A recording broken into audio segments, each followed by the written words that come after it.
Assassiné à peine 3 mois après être devenu Premier ministre congolais, Patrice Lumumba laisse derrière lui une image de jeune leader africain qui ose tenir tête aux grandes entreprises minières et lutte pour l'unité de son pays.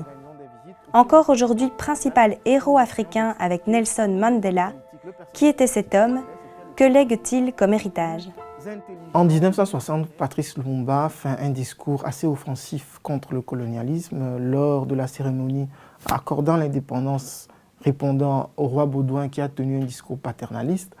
Et Lumumba, à partir de ce moment, a été considéré historiquement comme le grand héros anticolonialiste, ce qui est historiquement vrai. Mais il faut savoir que de 1950 à 1957, Patrice Lumumba, postier, agent administratif et ensuite politique, a été un admirateur de l'œuvre de Léopold II. Et il faut le repositionner dans un contexte historique, dans la mesure où c'est un produit du système belge. Il y avait beaucoup de ces évolués. Les évolués, donc, c'était cette caste qui était cooptée par l'administration belge pour un peu avoir plus de droits que les autres Congolais et qui estimait que l'œuvre de Léopold II devait continuer, que le Congo devait suivre les pas qu'avait imposé Léopold II à travers l'État indépendant du Congo, qui a duré de 1885 à 1908 et qui a été ensuite légué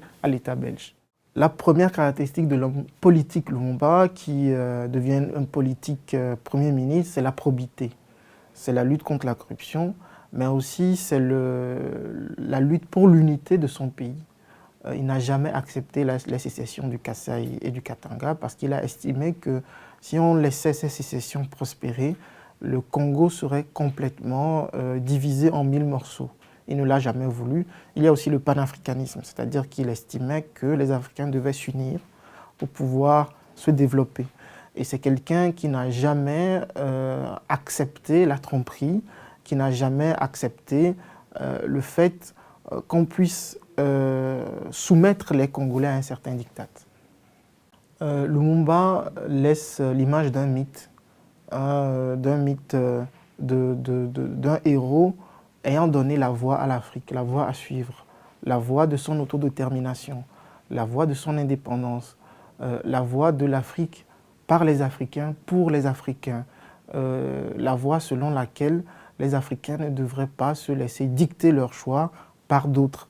Et c'est quelqu'un qui a toujours laissé l'image d'unité pour les Africains et quelqu'un qui a laissé cette image d'homme intègre, en fait. Et c'est la caractéristique principale que les Africains retiennent de cet homme qui a montré qu'en Afrique, on pouvait travailler de façon intègre pour son pays et donner sa vie aussi à son continent.